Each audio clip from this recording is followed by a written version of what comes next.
What's up, everyone? This is Cowboy Bill. We're at Wet Jet Performance. I want to show you how easy it is to install the 360 mount from Wet Jet Performance.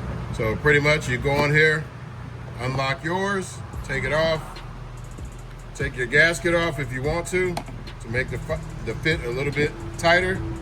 Roll your gasket up on a Wet Jet Performance 360 mount.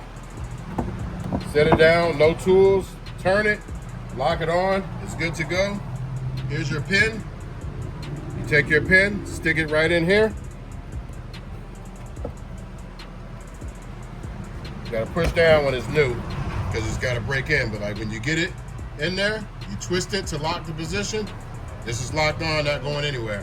But once you get it in here, take it, turn it a few times, maybe about 10 or 20 times. It'll help you break it in, so it'll be easier to get in there because the tighter it is, the better. But just take it, twist it a few times, break it in.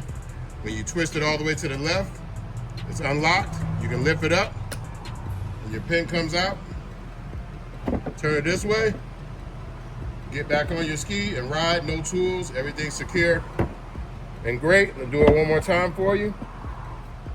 Put it there, line the pin up. You'll feel it go in there. There it goes. Twist, it's down in there. This is the fitting that you use if you're going to use the little pole. So the little pole goes in here like this. It's a spacer to keep it lined up. Has a snug fit. You twist it and lock it on. Gives you a little bit of extra safety. Other people just leave it loose and it can go flying out. But as long as the stick is in there, it's not really going to go anywhere. But we added the lock collar to give it a little bit of extra safety. But most people are going to use the big carbon fiber pole. So you twist that and leave that out. You take your carbon fiber pole, stick it in, twist it, just get it about a quarter turn past tight.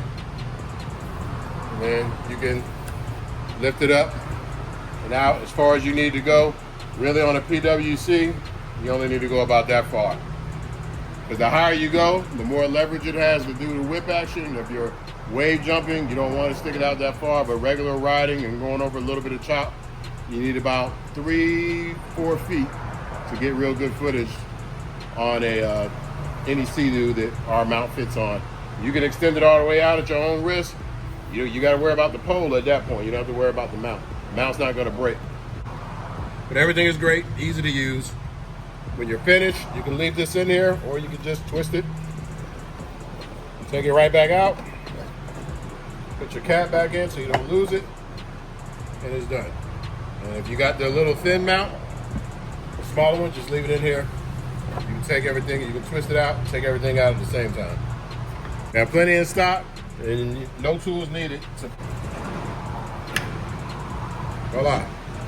Man, it's toolless, real easy to use. This isn't gonna break, and you'll get used to putting it in there, but just wanted to show you real world results of how it works and goes in there. And remember, you got the ram air vent where the air comes around it. It works as a suction and helps suck hot air out of your hull, even if you don't have the ram air from the front.